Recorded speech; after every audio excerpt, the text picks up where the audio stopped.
Michael B. Jordan, welcome to the Daily Social Distancing Show.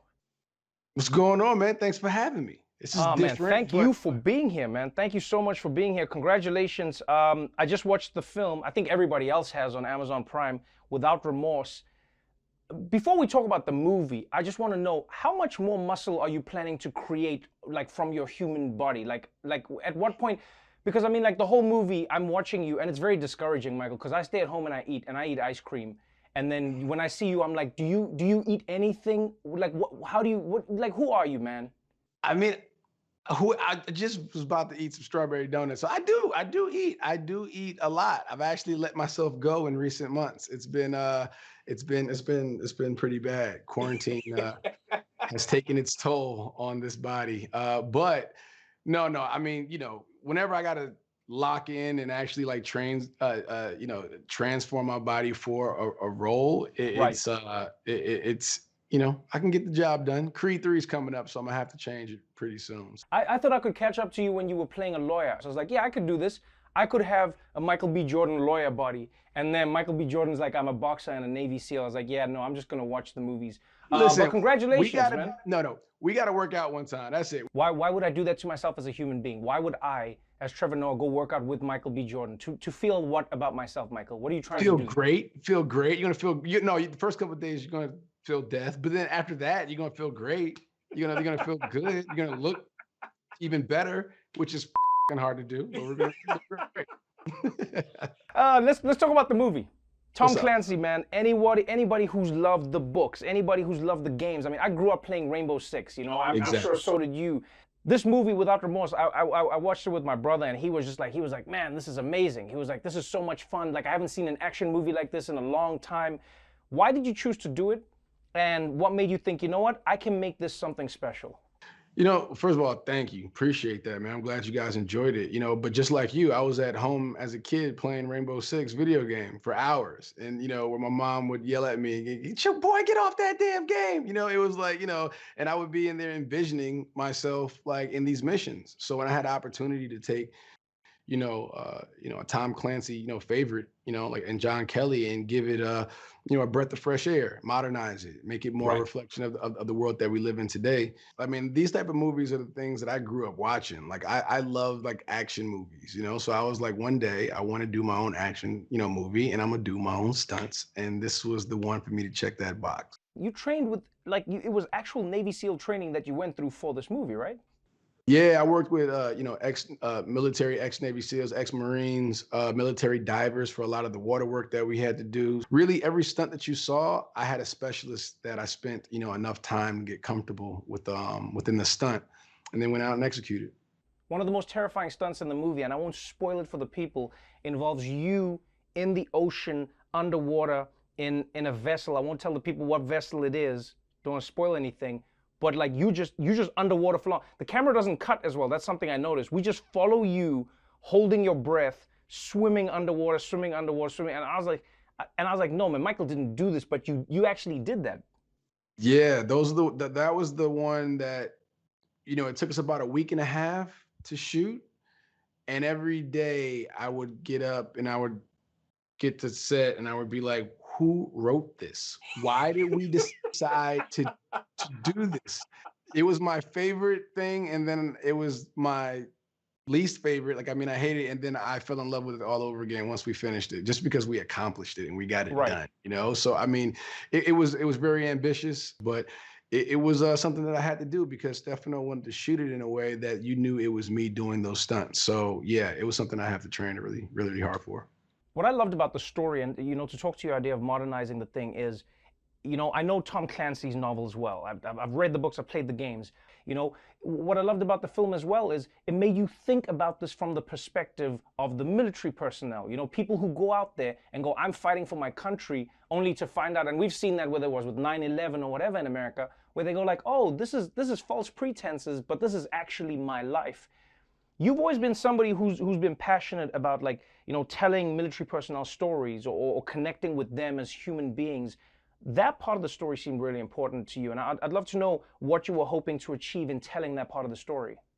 I think it's just that, the honesty of what it's like from the soldier's perspective, who has a family, who has things that they care about, obviously they're dedicated to to a service to a country in order to protect the oath. You know what I'm saying? Um to uphold those values. But when that comes home and you feel betrayed, and you're being lied to on so many different levels, how far would a man go to get those answers?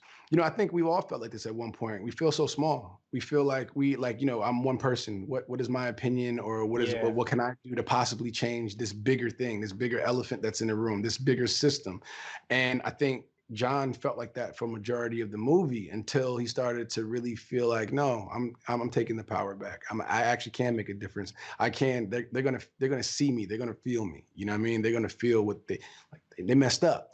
And I think just getting people to think a little bit and to obviously be entertained and have fun while watching this movie, but at the same time to start asking questions. You got to hide medicine in the food sometimes. You got to put a little sugar with the medicine, and this is a cool vehicle to have fun, but also to think too.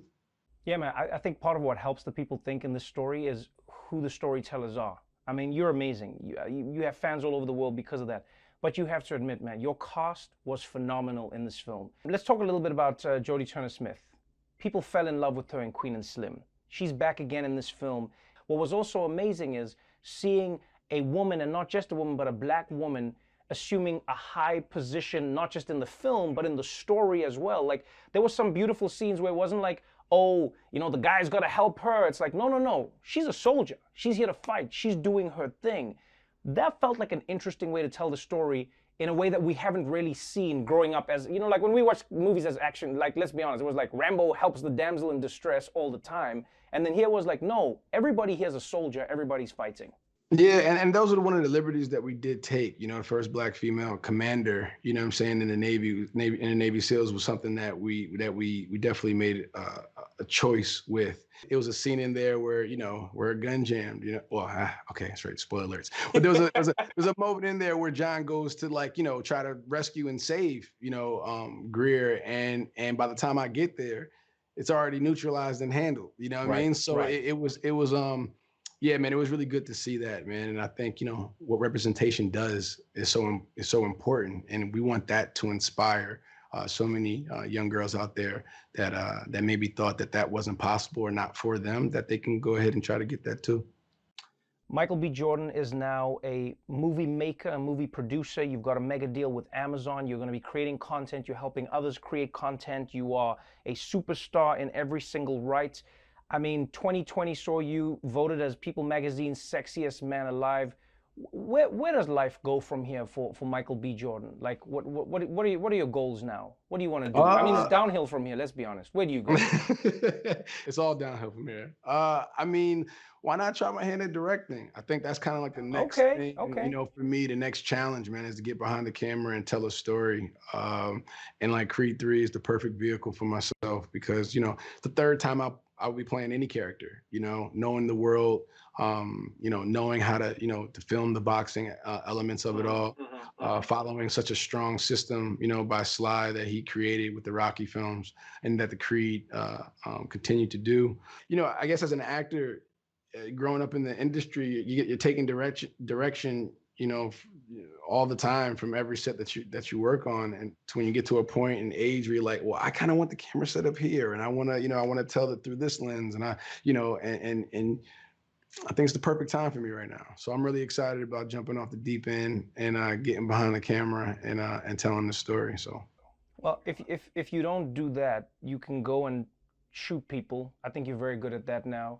You can go and like fight people. I think you're extremely good at that now.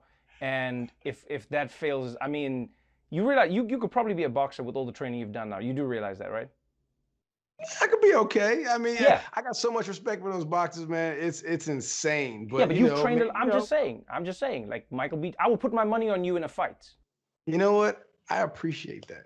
That means a lot because I will put my money on me in a fight too. Yeah, I thought you were going to say you would put your money on me in a fight, but then you just put it back on yourself. But no, it's fine. Us. No, it's cool. It's cool, me, Mike. Us. You can try and make me feel better, Michael. But at the end of the day, We know the truth, man. We know where your money is. Michael B. Jordan, I appreciate you, man. I appreciate your time. I appreciate everything you do. Look after yourself, my dude. Man, keep up the good work, man. I'm so proud of you, brother. Yo, you already know. I'm really proud of everything that you're doing. So this is fun. Much love, man. All right, Mike. Take care. All right, see you later, Trev.